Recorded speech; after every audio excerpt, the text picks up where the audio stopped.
ਕਿ ਗੱਲ ਤੇ ਸਰੀਰ ਦੀ ਸੀ ਨਾ, ਬੜੀ ਹੱਦ ਚਵਾਨੀ ਦੀ ਹੋਏਗੀ, ਤੇ ਤੂੰ ਸਾਡੇ ਬੰਦੇ ਨੂੰ ਇੰਨਾ ਡਾਂਟਿਆ ਕਿ ਉਹ ਸਹਿਮ ਗਿਆ। ਆ ਲੈ ਫੜ ਚਵਾਨੀ।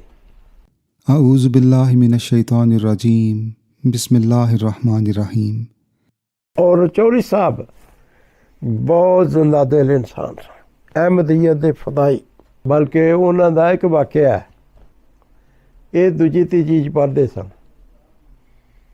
ਤੇ ਸਲੇਟ, ਪਤਾ ਸਲੇਟਾਂ ਤੇ ਲੈ ਦਿੰਦੇ, ਉਹ ਜਾਂ ਗਵਾਚ ਗਈ ਜਾਂ ਟੁੱਟ ਗਈ। ਘਰ ਆਏ ਨਾ ਤੇ ਚੌਧਰੀ ਸਾਹਿਬ ਦੀ ਵਾਲਦਾ ਨੇ, ਚੌਧਰੀ ਜ਼ੋਹਲਾ ਖਾਂ ਸਾਹਿਬ ਦੀ ਵਾਲਦਾ ਨੇ ਇਹਨਾਂ ਨੂੰ ਡਾਂਟਿਆ, ਬਹੁਤਾ ਹੀ ਡਾਂਟ ਦਿੱਤਾ। ਬੱਚਾ ਸਹਿਮ ਗਿਆ।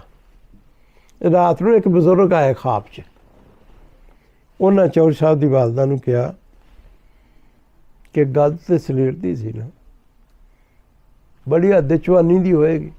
ਉਹ 4 ਆਨੇ ਉਹਦੇ ਹੁੰਦੇ ਨੇ ਛੋਟੇ ਜਿਹੇ, ਬੜੀ ਹੱਦ ਚਵਾਨੀ ਦੀ ਹੋਏਗੀ, ਤੇ ਤੂੰ ਸਾਡੇ ਬੰਦੇ ਨੂੰ ਇੰਨਾ ਡਾਂਟਿਆ ਕਿ ਉਹ ਸਹਿਮ ਗਿਆ।